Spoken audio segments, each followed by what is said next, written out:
Welcome to another episode of Cycle Sports Radio. I am your host, Patrick Harris. I'm also the executive producer of Cycle Sports TV.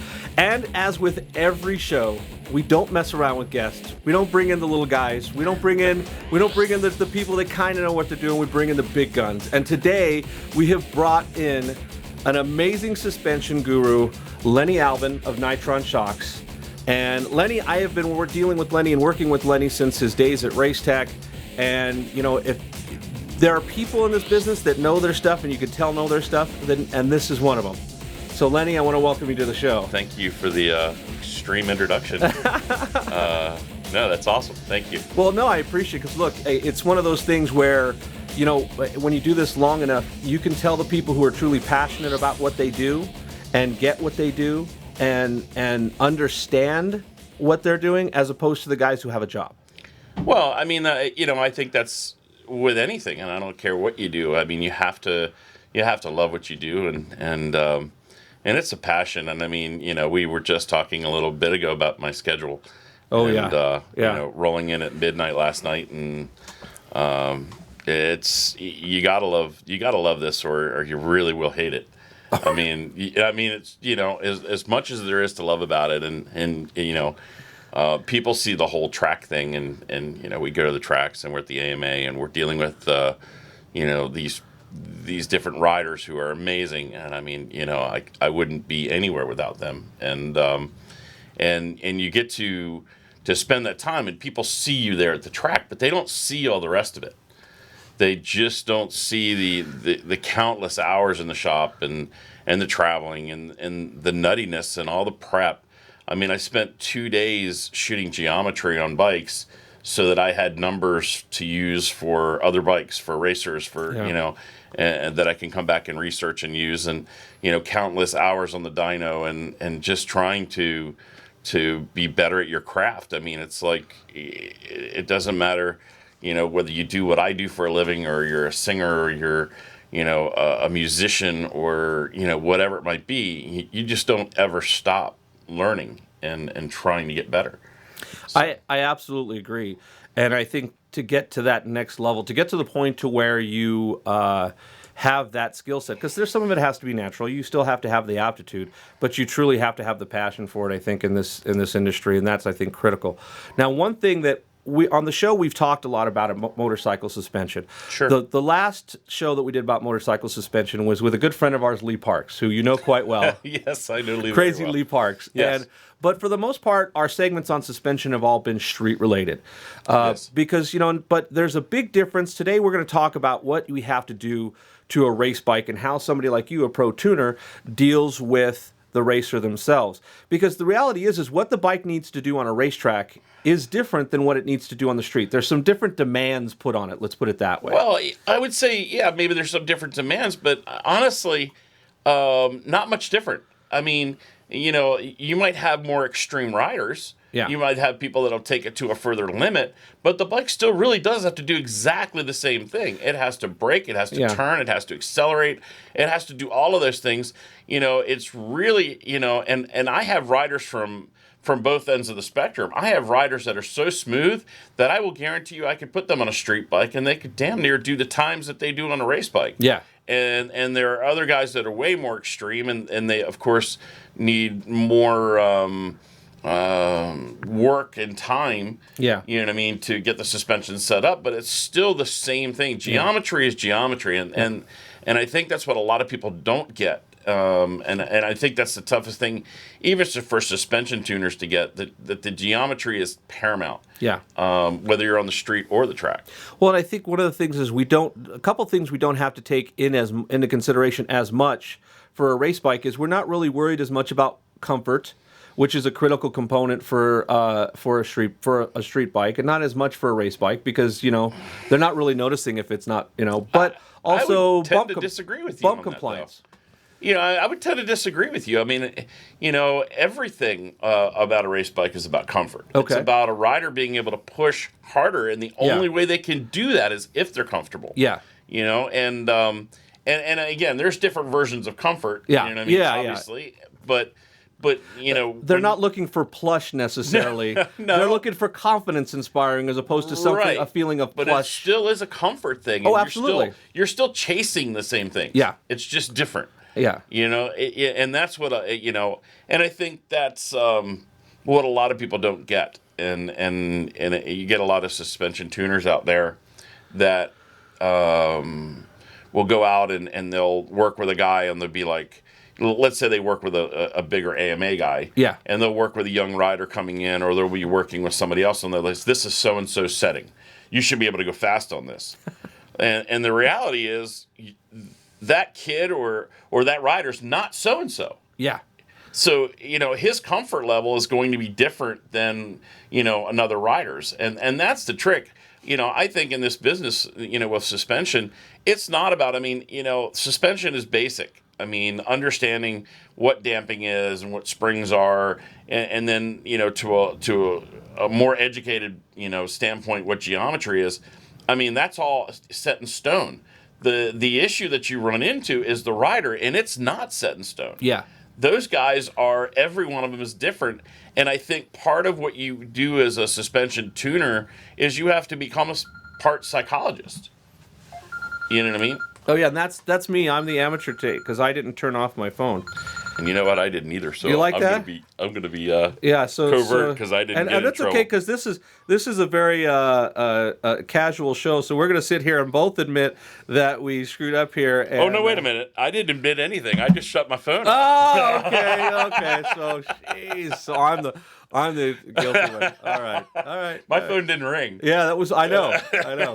You know, you're usually the more popular of the two. So you know. God! Thank God. Yeah. Boy. But I mean, I think you have to be part psychologist. I think you have to understand, and you have to be an incredible listener. Yeah. You have to listen to what their complaint is, and then try to turn that into an actual setting or a change or whatever. And you know, you get so many riders that want to be Junior Joe suspension tuners. Yeah. And they want, you know, and I got to give credit to Paul Thied over at Racetech. You know, he talks a lot about people wanting to be right. Yeah. You know what I mean? And riders they want to be right. They want to be correct. And he absolutely has it tagged to where, you know, they want to make sure that they're giving you the best feedback that any rider has ever given you. Absolutely. And in doing that, a lot of times they make you miserable, you know, because they're trying to talk technical and they're trying to talk, you know, in a way that they think is correct or smart or whatever. And it turns out wrong. Well, one of the things that I noticed, because we had that opportunity to spend a couple weekends with you out at the West Rounds here at Las Vegas Motor Speedway. And I noticed that when the rider gives you feedback, you don't just take that feedback and start turning knobs. You actually delve deeper into it, which is what you talked about. Because a lot of times they'll tell you it's too stiff or too this, but it's not until you ask them a couple more questions that you realize it's actually the opposite. You know, or that something different is there. It's not, there's something else that's going on. Absolutely. And you know, the common thing for them to do is for things like, oh, well, the front's doing this, and then they wonder why I'm adjusting the rear. Yeah. Well, it's because the rear is causing that front to happen, and usually the other thing that you've got to get into with a rider is that when you're dealing with a track, it's not just one corner in most cases. There's a pattern of what something is happening going around the track. And you know, most of my riders, you know, I get on, especially my young riders, I have them go back and actually write everything down. And I typically, there's a lot of times where I won't even talk to the rider right after he comes off the track at an AMA event, because see, with WERA, it's a little different because you go out and you know, an hour later or a half hour later you're back out, and you know, and things like that. At an AMA round, I'll have them come in and write everything down and do a track map and go around and tell me what's going on around the track. And then what you do by looking at that track map and looking at what they wrote down, you'll see patterns. You'll see, like, okay, it's not just in one corner, or you'll see that the rear's doing something all the way around the track. In some places, it might be causing the front end to do some oddball things, and in other times, it's actually causing the rear to do oddball things, but it's the same problem. you can pinpoint it and actually, analyze it and go, okay, well that makes sense. And it gives you that time and the more time that a rider has to think, and be calm about, what they're trying to tell you, the better the feedback is. I've had riders. A good example. I had a rider at Daytona this last deal in the XR 1200 class, and we were dealing with a situation, and this person would come in and just absolutely, yeah, the bike's doing this, and just like, trying to, and I had to tell this person to get off the bike, go sit on the pit wall, sit down for a minute and think before they actually start telling me, because what'll happen is they'll feel something, odd, and they're just worried about getting back out sometimes, let's get out, let's go. And the feedback is so sporadic that you end up going the wrong direction because of how they describe something. So sometimes you have to take those people, sit them down, and actually have them think a little bit about, what's going on. And that's really hard. I mean, when you're in a day of A event and they've got a 45-minute practice and you're telling a rider to get off the bike and sit down, they're ready to kill you in some ways. They want to be on the track. They want to be on the track. But the reality is, after they've done this and they've tried to quickly come in and spot it, for a second, and you go out and they're still not seeing any change, then they need to come off the bike and sit down for a minute. There's a famous story, and this doesn't really talk about suspension, but it talks about, deep thinking. Back in the day, Kenny Roberts, I guess, was struggling at a track over in Europe, and he came in, he got off the bike, and he went into his trailer, and everybody was what the world was going on, and he came out, and they were like, "What are you doing?" He said, "I was finding my 2 seconds." And, when he calmed down and was able to go through the track in his head and everything else, went back on the bike, gained 2 seconds, and it was like, what in the world? Having them be able to think about the problems that are going on the racetrack, not just from a standpoint of suspension, but what they're doing, is everything to helping me get to that point to where they're comfortable faster. Yeah. So it does become very, very tough. And again, suspension is suspension. It's, I mean, the laws are there. Yeah, it's like I said, it's physics, and there's other issues involved.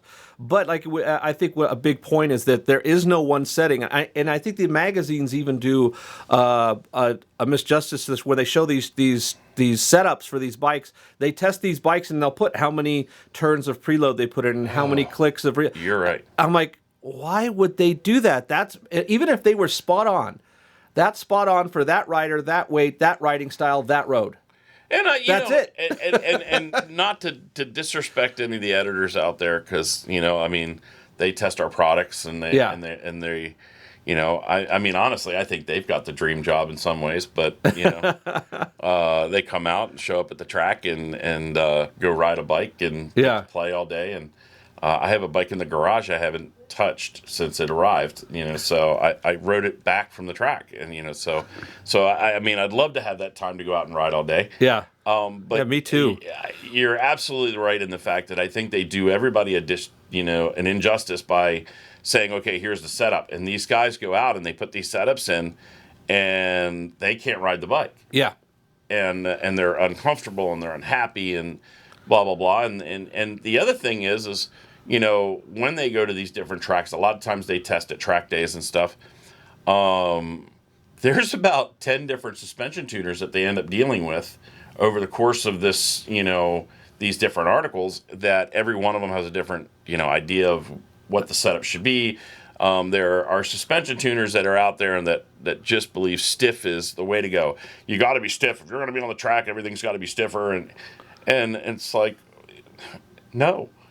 That might be good for some riders, not for others. And then there's stiffness and spring, and there's stiffness and damping. Yeah. There's which one are you talking about? Because here? if you run stiff, you have to really put a tremendous amount of force into that suspension to get it into into the place where it's going to work well. Yes. So you have to be really hard braking. You have to have a lot of force mid-corner. Otherwise, it's not going to turn.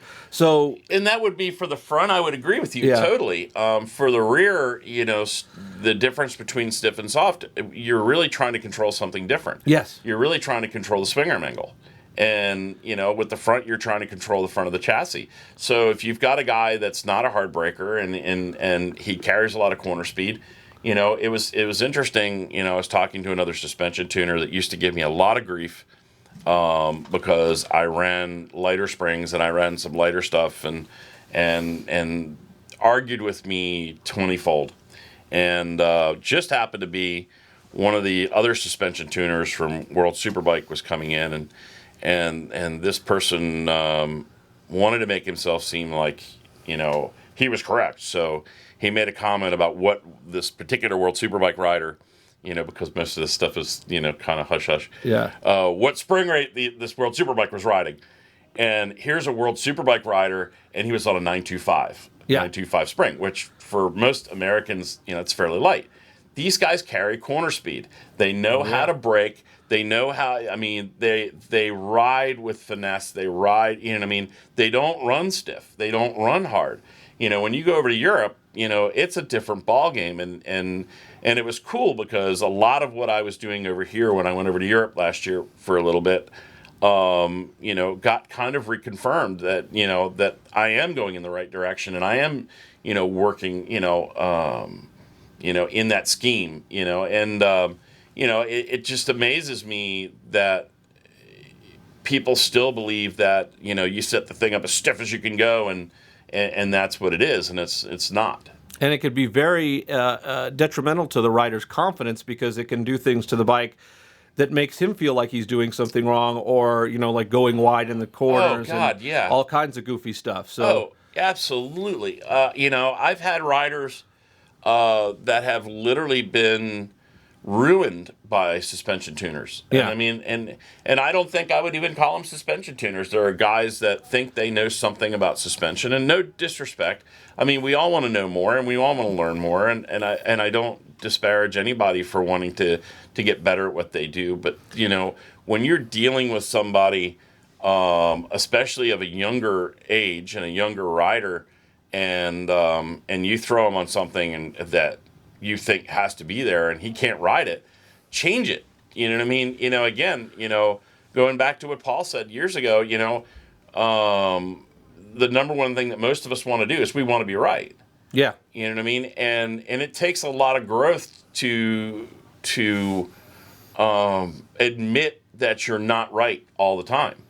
And there's been plenty of times to where I've put a baseline setting out and it's like, I hate this. Okay, well, so why do you hate it? And then it takes me to go in and analyze that and make a change, and that's okay. That's perfectly fine. You know what I mean? That's what we should be doing as suspension tuners, and taking the ego out of the process and actually going in and taking care of these particular riders. So, but this whole thing to where you're riding it hard, so you got to run stiff, and it's horrible.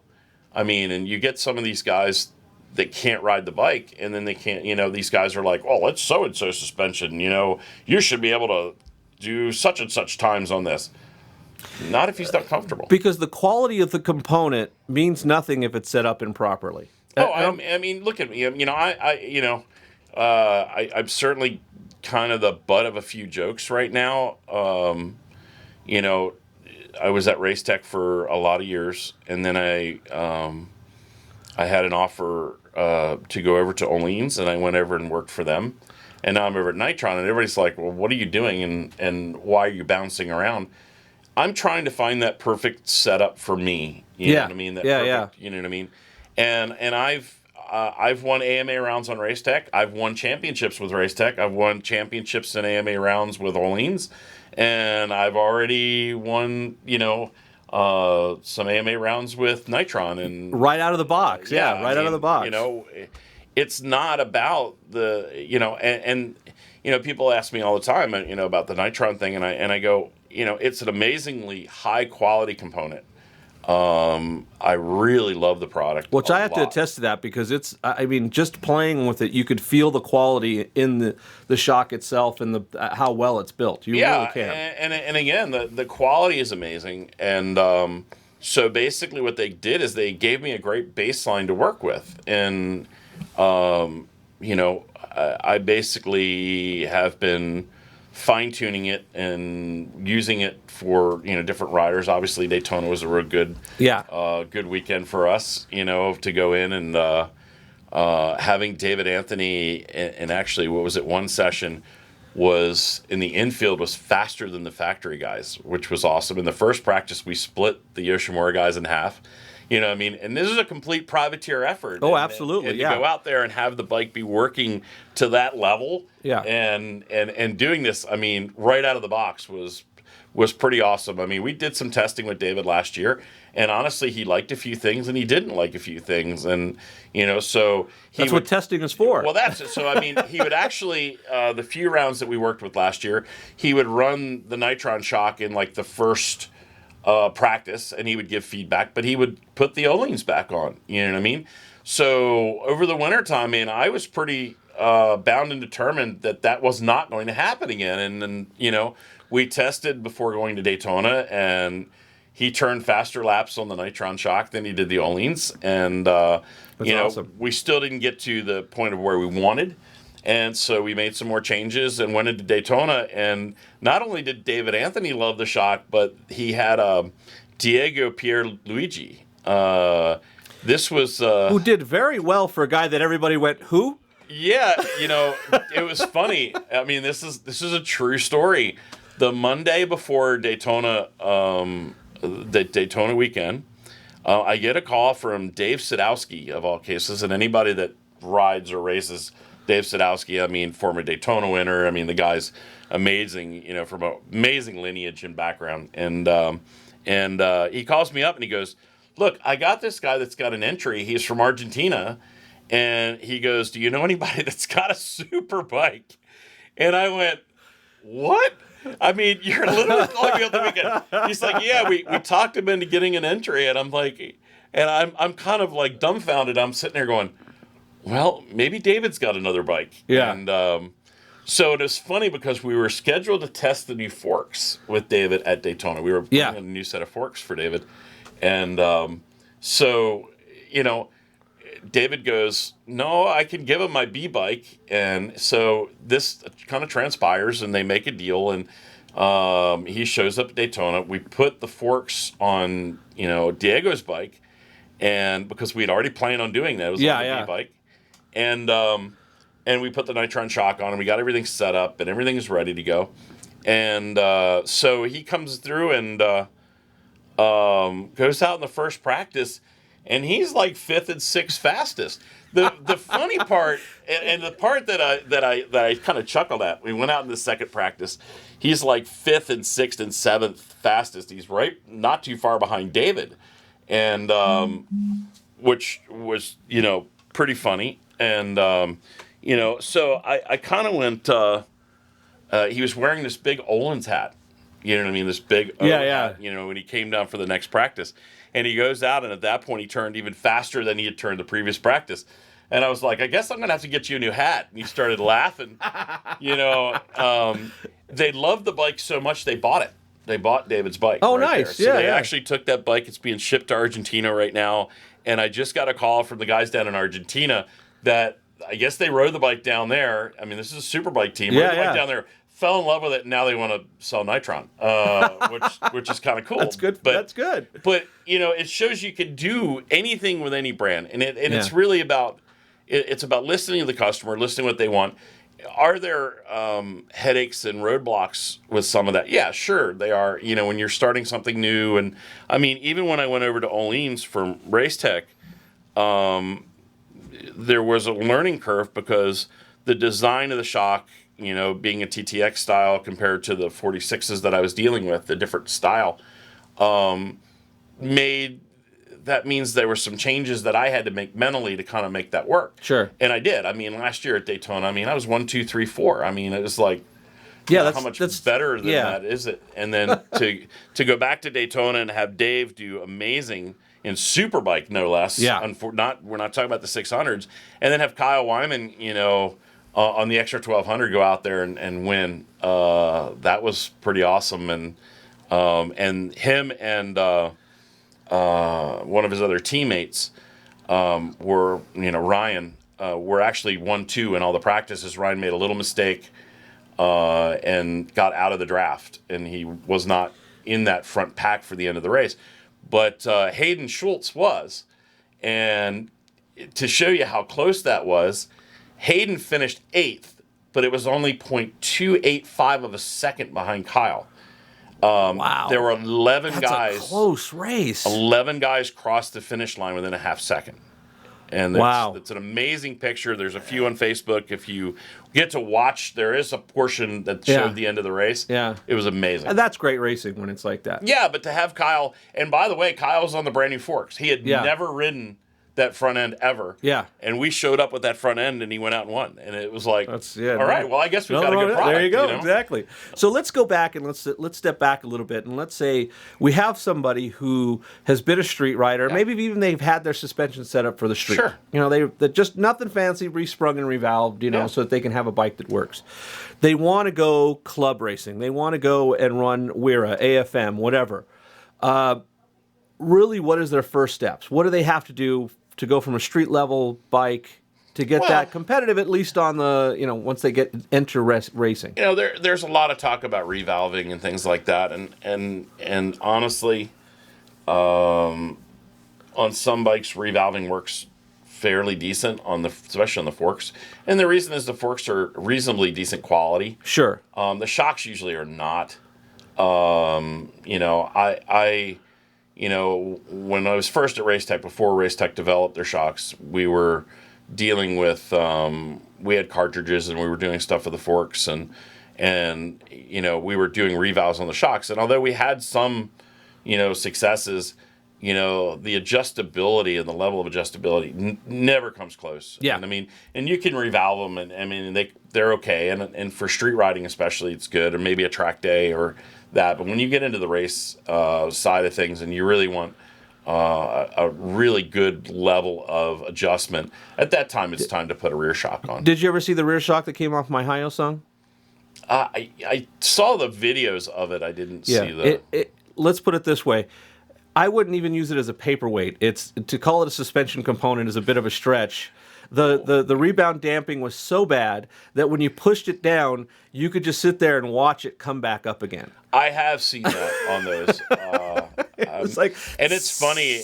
It's always one extreme or the other. The front was the opposite. It bounced like a 72 Lincoln. Well, but on the rear shocks, like from manufacturer to manufacturer, either the rear shocks are so slow you can set it with a sundial, or they're so quick that you shut the rebound off on the adjuster and it still bounces. And like you said, even on the higher end stuff, there's probably not enough range that you could get out of it to really make it, especially if you start getting faster, to utilize it in a racing situation. It probably gets you it's okay. in a novice maybe, but... Yeah, when you start getting up there and you really need that level of adjustment, again, people talk to me about the difference between club racing and AMA.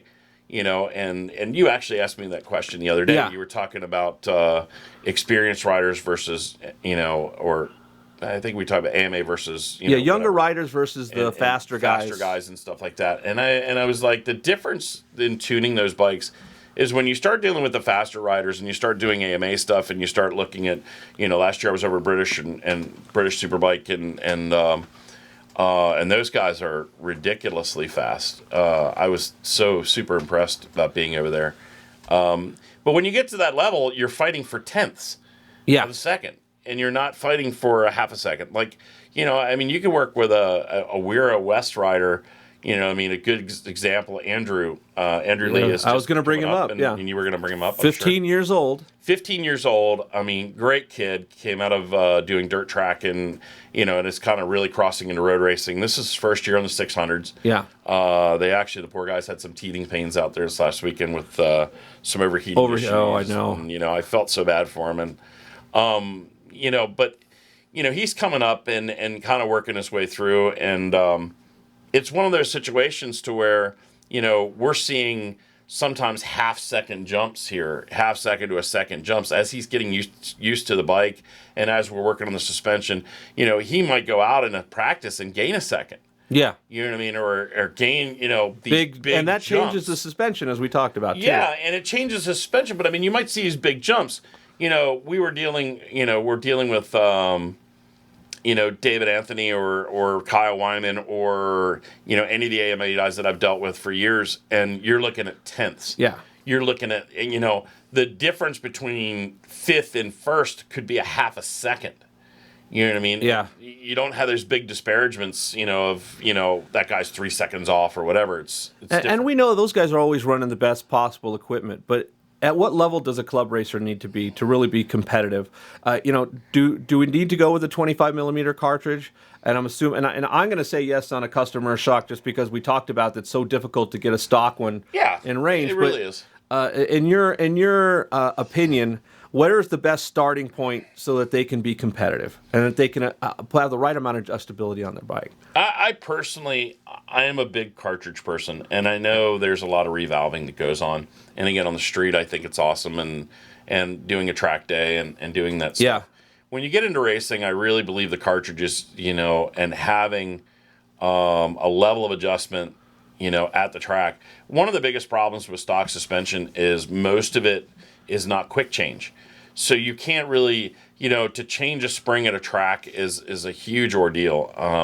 I remember when, again, back when we were first developing the cartridges back at Racetech, before we had the quick change caps, before they kind of came out with some of that stuff, even the cartridges at Racetech, the fork had to come off, or you had to try to fit the spring compressor back up on there, to get the spring changed. And it was an absolute nightmare to do. And, later on they came out with more of a quick change stuff for their cartridges, which is awesome. And, more like along the lines of K-Tech and Alleens and Nitron and GP and all of these, different companies are now that way.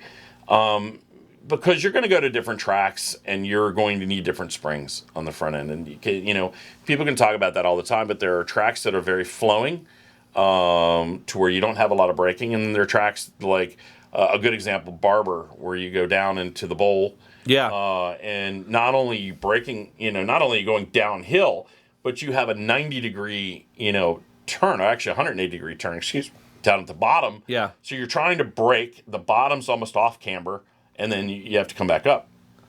At that point, you need stiffer springs. When I was working with Jake Lewis a few years ago, we ran the same spring rate for most of the tracks that we had hit.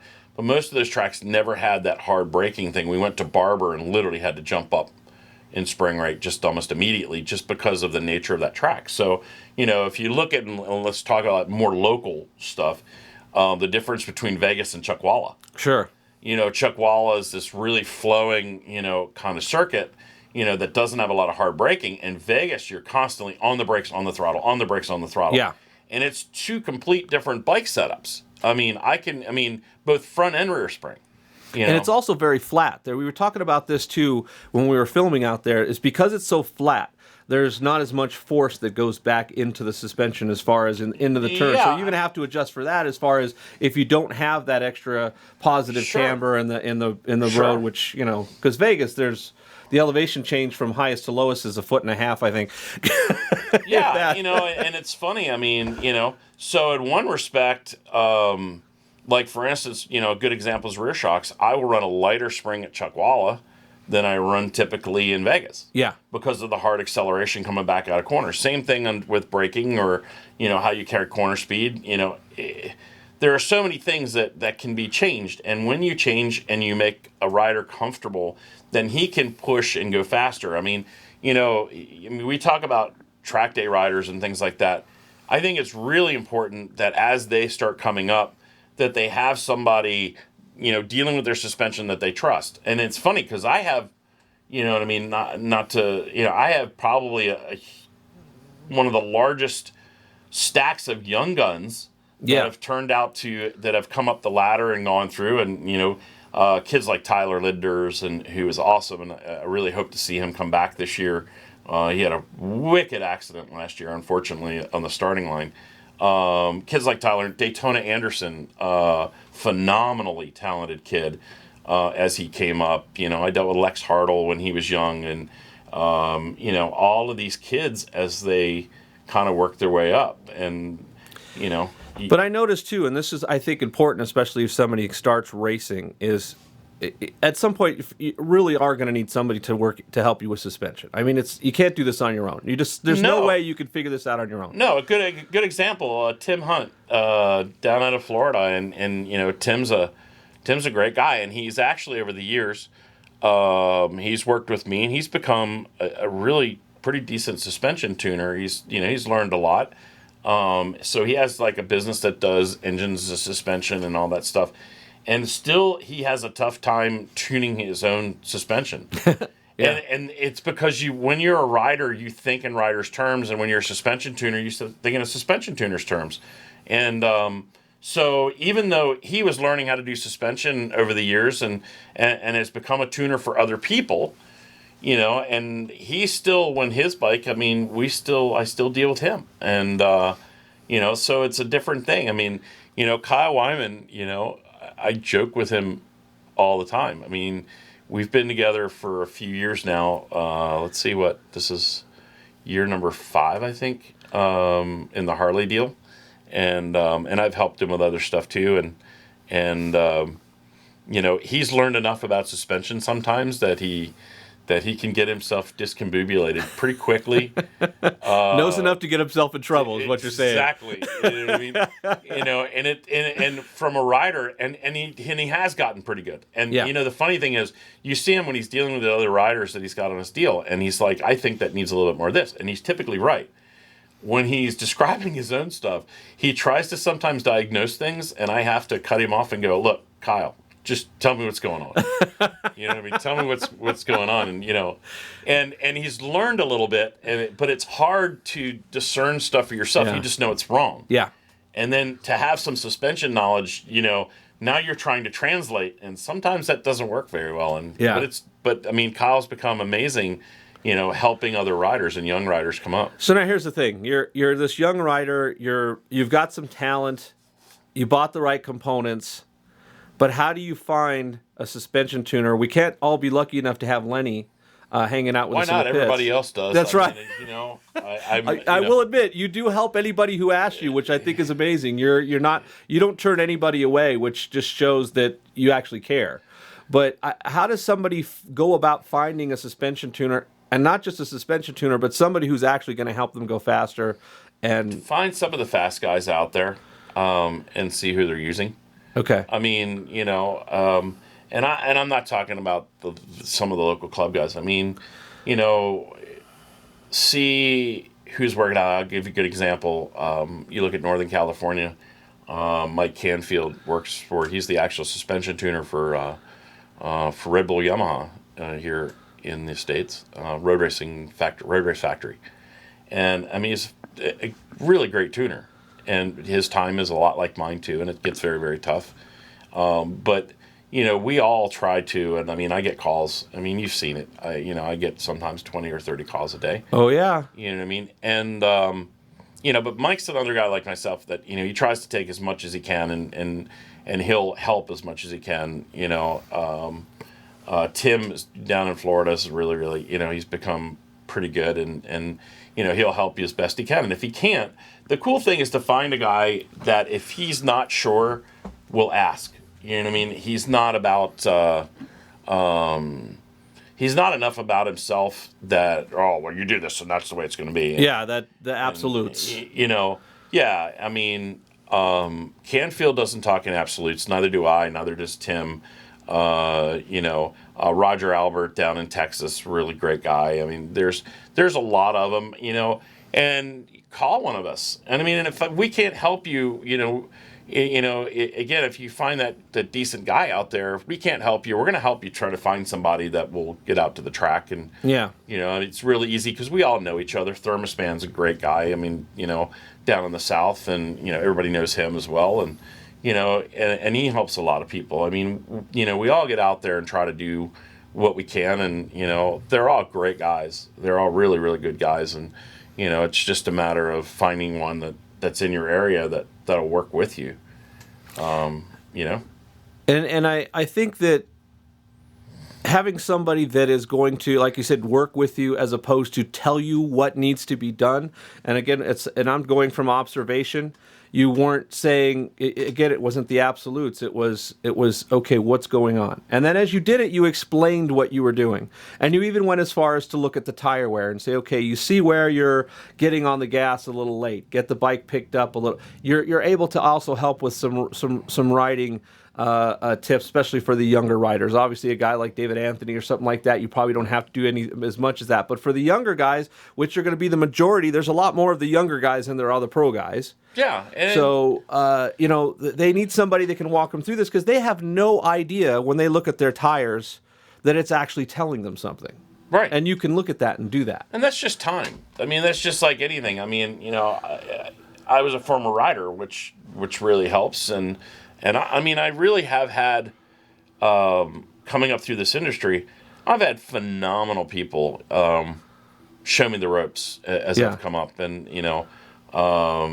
big props to, I went to Paul Theed's seminar back in the 90s. Wow. Was the first time I went. And I think I still hold the record for how many times I've attended long before I went to work for them. Yeah. What I used to do is I worked for a motorcycle school in Phoenix, motorcycle technician school, and most people know the motorcycle technician school that's in Phoenix.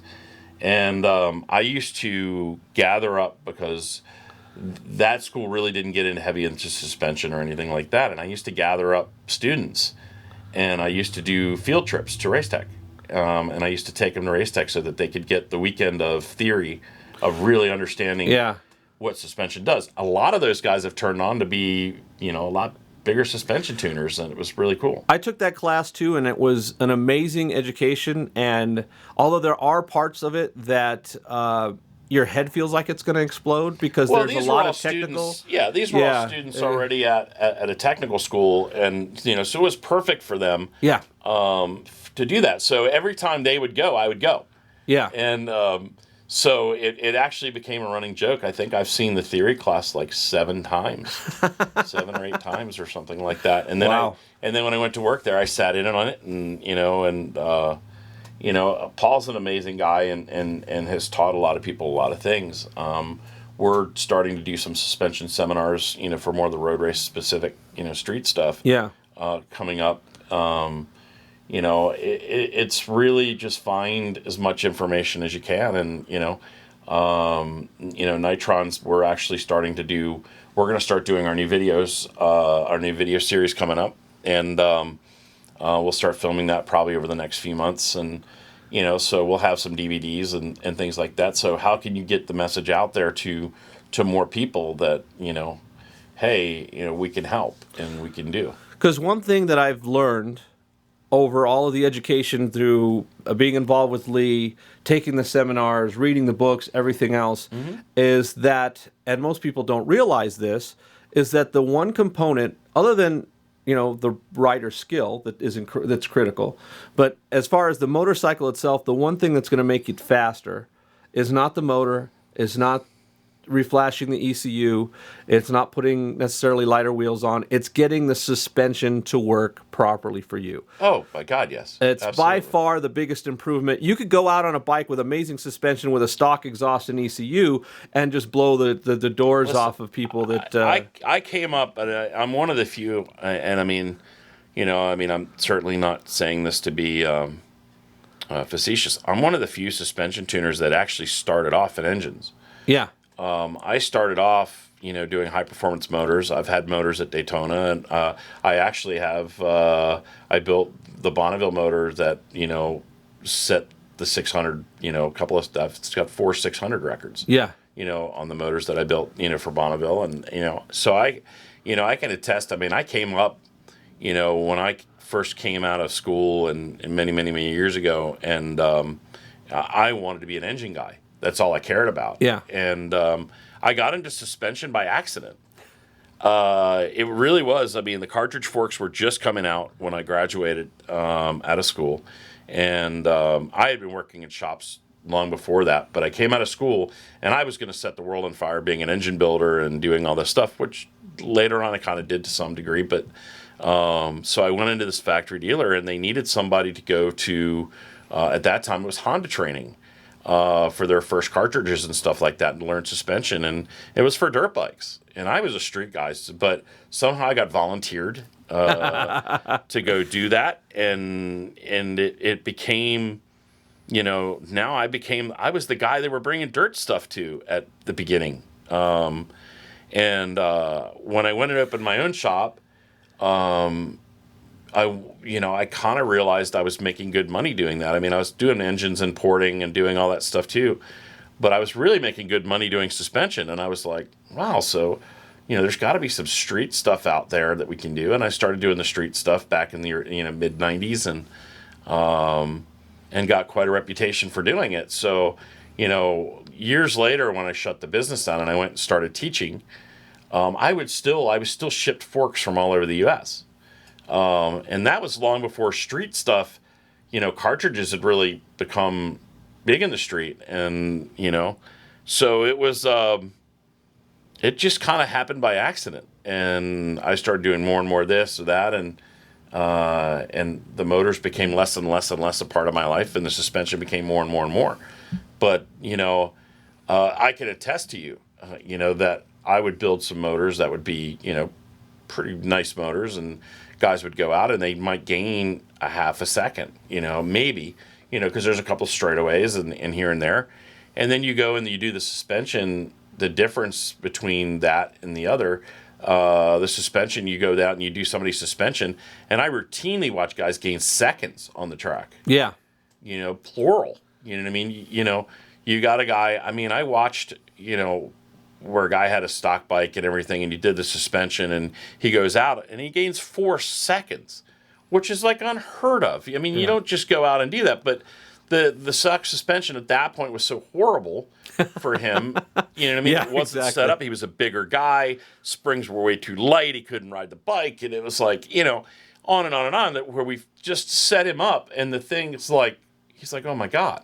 You know what I mean? It's, exceeding personal bests, and and it's good. It's a lot more satisfying in some ways. It's also a lot more difficult, because when the guy's not fast, you're the first one they're coming looking for. That's true. Unless the bike breaks out on the track. If they're not going quick, Overheats. Where's Lenny at? Yeah. Get him over here. And if you ever go to an AMA round, especially because they split guys up sometimes, like on the pit lane, you will see, I have to literally stand on the pit lane, look back and forth for what rider's coming in at that point, and run from one end to the other, dealing with different riders as they roll in and out. We're going to have to get you one of those T3s so you could just scoot back and forth, right? Just hop on. Exactly. Or Segway, either one. Run just back hop and forth, on, yeah. And And it's funny because a lot of the scooters and that kind of stuff are not allowed on the inside of the paddock. Yeah. So I'd be kind of boned anyway at that point. I'd still have to run. If anything, it'll help me lose the weight. I got a big bet going with one of the teams, one of the ADR team. He's one of the mechanics that are over there, and we got a big weight bet going from Daytona now. So the more running I do, the better off there you I'm go. gonna be come There you go. Road America when we do the big weigh off. So sorry. That's okay. That was like a little side shot there. But so really, I think the big thing here is I think the reason why we try to do so many of the suspension segments is, and I think you'll agree too, is that when it comes to most riders, it seems to be the area that they know the least about, and most of what they know is wrong.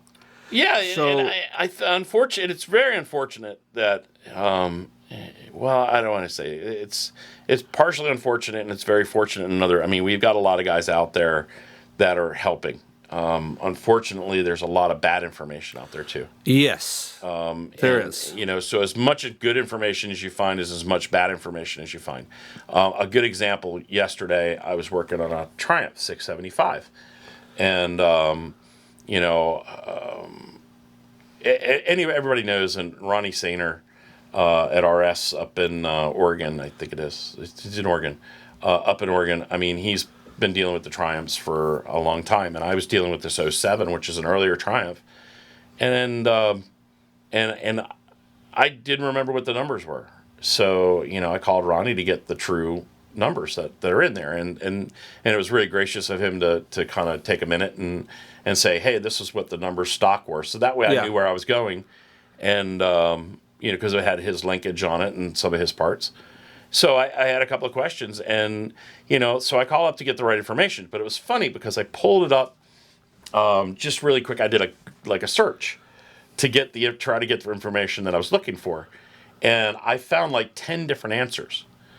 And I would say there was one answer that was actually correct that jived with what Ronnie told me. Yeah. And because when it came to Triumph, Ronnie's done amazing. He had Dustin Dominguez and those guys up there, and he's built the linkages and done all that stuff. So, so I deposed to him. I mean, he's the expert up there. I just called up and said, hey, you've got this linkage. What do we need? And, what am I, where am I at with the leverage ratio on it? And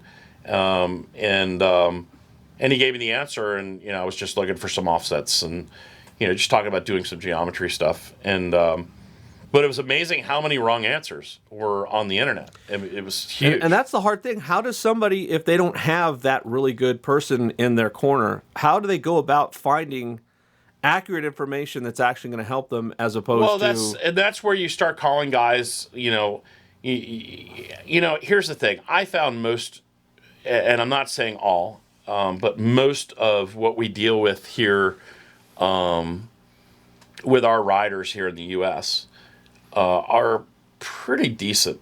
And now with the advent of Facebook and Twitter and all of these things, I mean, there are riders that you've never had access to before that you do now.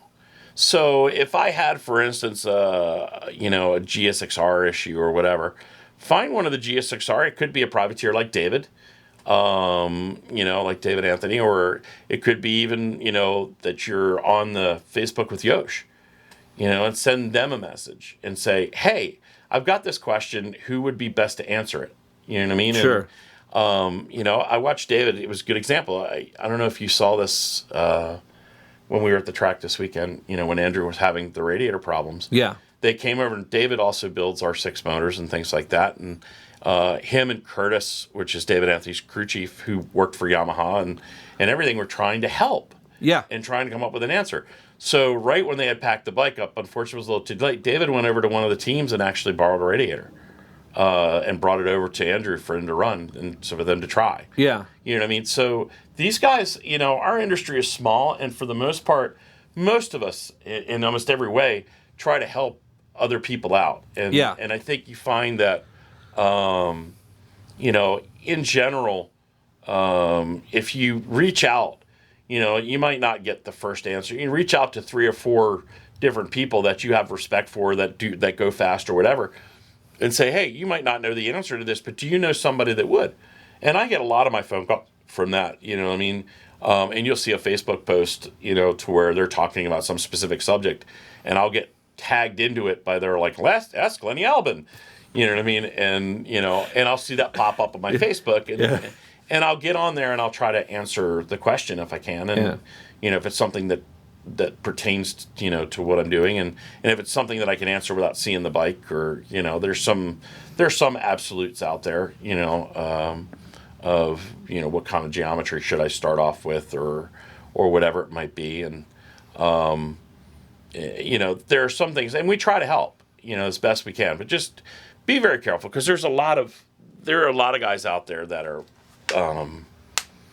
very unknowledgeable. Mm-hmm. You know what I mean? They think they do. They think they have something there, but the reality is it's not. And they can be working in the business for a long period of time and still not really, and just convinced everybody that they know what they're doing because they got the bike to work better than it was stock, but it shouldn't work better than it was stock. It should work considerably better than it was stock because you're really asking a lot more of it than you are when it comes off the showroom floor. Oh yeah, I mean I've seen guys buy shocks from, without mentioning names, certain brands from people here in the U.S.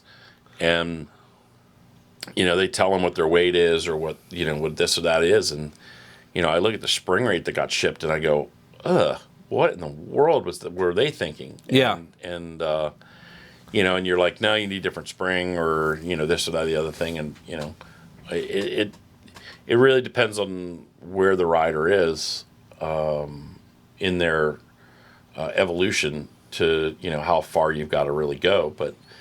Just getting the right spring rates means everything.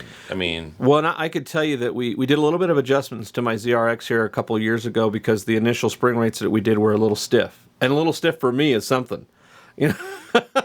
Because the bike was... I can't really talk about that. I know. I get you. But, it was the front end was kind of pushing, coming out of the corner. It felt a little vague and felt like the front end was... Okay, so here's the thing. Okay, so think about what's happening when you're getting on the throttle and you're saying the front end's pushing out wide. Yeah. And you're telling me that you think the spring rates are too soft or too stiff for you. Well, it was even in corner entry, it felt like it was kind of, as you got on the brakes, trail braking into it, it didn't feel like it was really biting. It felt vague. Because I know with my Supermoto, I have you just described two completely different problems. Yeah. You described a front end going into the corner that's too stiff. Yeah. But you described a rear end that's actually too soft. Yeah. So, because coming out of the corner, why would a front end get light? Yeah, it wasn't as much coming out of the corner. It was as entry and mid-corner. Okay. So, mid-corner, and I can totally see that. But when you were talking about, and again, remember... And that's where you asked the follow-up question. Remember when you asked the follow-up question? Yeah. So you remember what you just just said to me a minute ago, and you were talking about, well, coming out of the corner, it's running wide. And I went, well, that would tell me... It was more entry and mid-corner, but... it's like anything else. When it was doing that, it wound up pushing you out wide, so you're going to be wide regardless. Right, but a lot of that, I mean, it really it's where it happens. Yeah. Chatter under braking going into the corner is completely the opposite of chatter in the mid-corner off the brakes. Yeah. And which is completely different than chatter on exit running wide. Well, we did change the spring rate slightly, and then also change the valving because where we needed it was kind of in between. It's basically was just the ZRX is just resprung and revalved. Just so you know, every problem that you described had absolutely nothing to do with valving. Yeah, it did help it though because it was. Where we needed to adjust it was like the levels of adjustment weren't there. The one click was too hard and one. But that's probably for a totally different. Yeah, it was for something else. Right. I don't think that dealt with the corner. It was more the spring rates that were. Because when you apply brakes and you're going into the corner. Yeah. Okay. Let's say you have, a spring in there. A spring's going to move from point A to point B depending on the amount of pressure applied to it. Yeah. Okay, and that's really it. Now. Once you apply the brakes and you get to a point where you're braking, and the front end is compressed to a certain point, is the front end moving anymore? No. So it has nothing to do with valving. Other than if it's a bumpy corner. Right, but I mean, in that particular case, though, the valving's not moving. Yeah. When you're mid-corner neutral throttle and you're coming through the mid-corner and the bike's settled, is the front end moving or the rear end moving? Not much. No. Yeah, I mean, maybe little at all or nothing. Yeah. Okay. Yeah. Coming out of the corner, once you've initiated the throttle, you know what I mean, and the rear has squatted to its point, and you're driving out of the corner, is the rear end moving? No.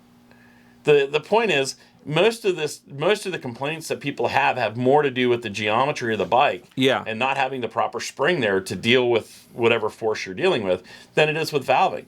So these guys are like, I'll put a bunch of compression in it and they'll stiffen it up and this, that, and the other thing.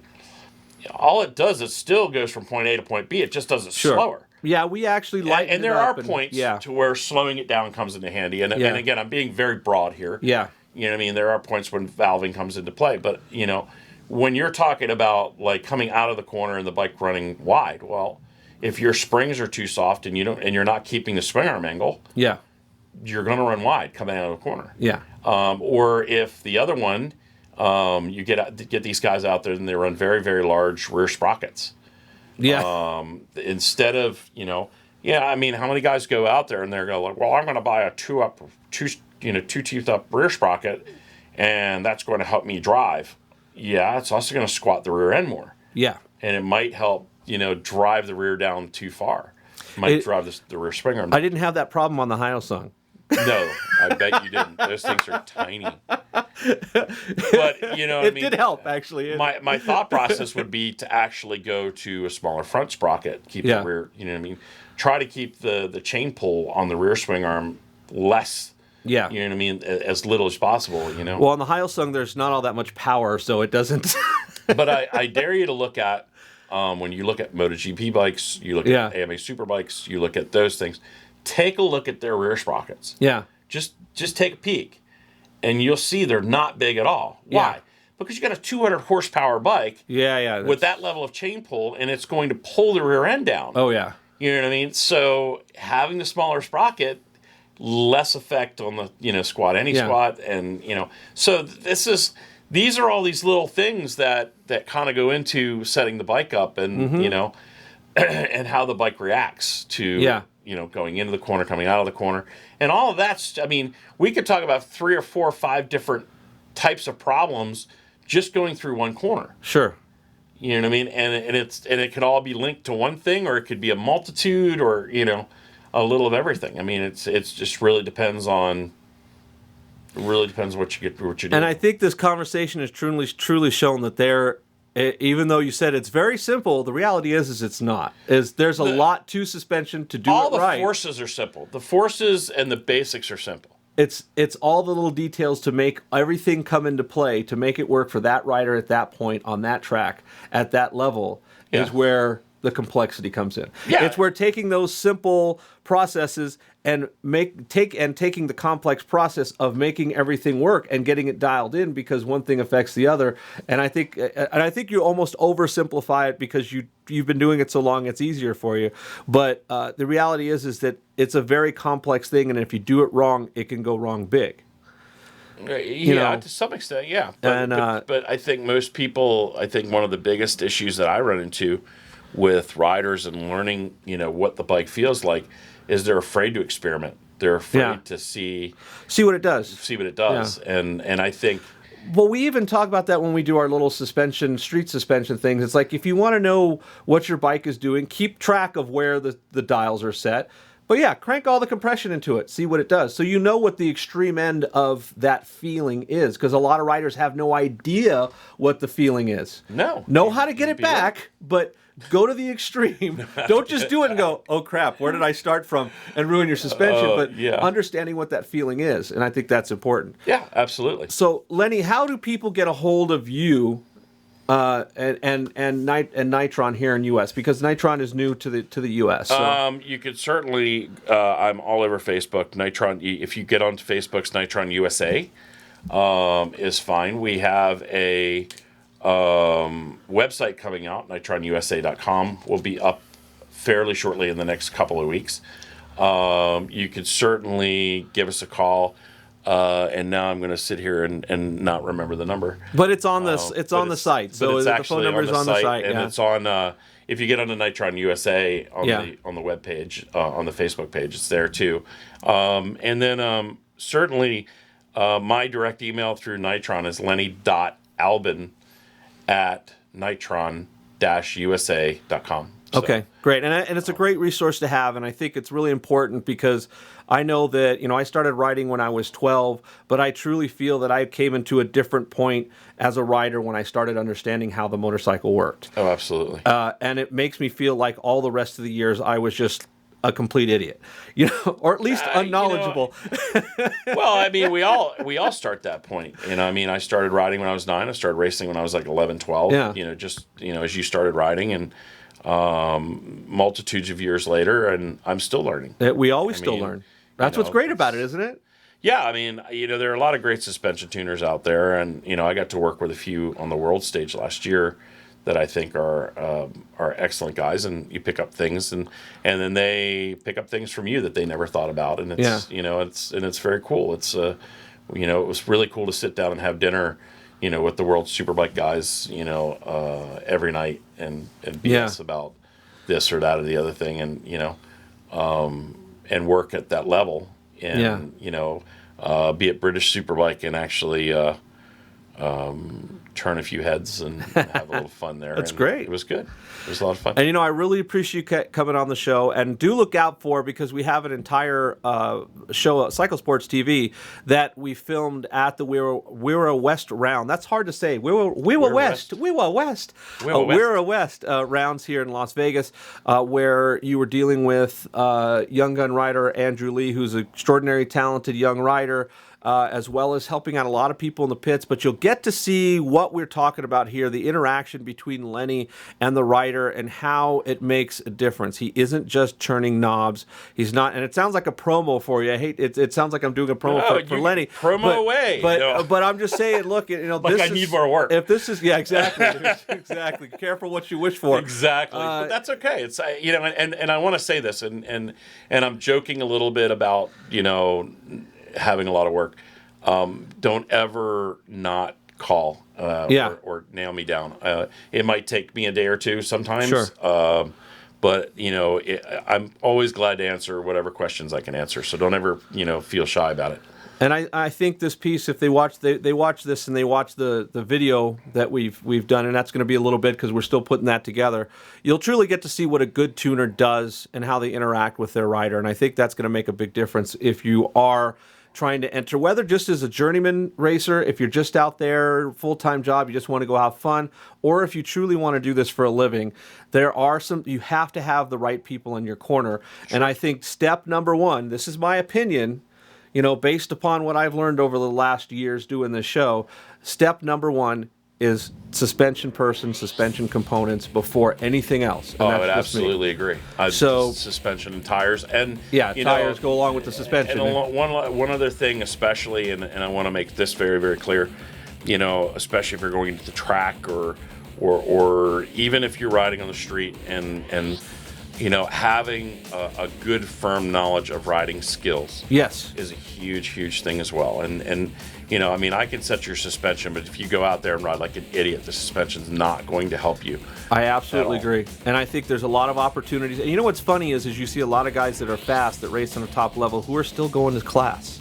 Oh, absolutely. And maybe faster than the instructors on the track, but the instructors that are there can help point out things that they're doing wrong. Even though they're faster than that instructor can help point things out. And I think that's been a big thing. Education never ends. No. I mean, it never ends. If you're either moving forward or you're moving backward. There is no, I've got this and I'm at a midpoint here. Yeah. You know what I mean? You really have to learn every day. Yeah. Every day. Absolutely. Well, again, Lenny, thank you so much for being on the show. That's my pleasure. And folks, obviously, if you're listening to this, you're listening on iTunes, so please go on iTunes, rate us, give us a top rating on there, please. Because we did a good job, right? My insecurity's coming through. I'm going to cry. Sweet. No, I shouldn't do that.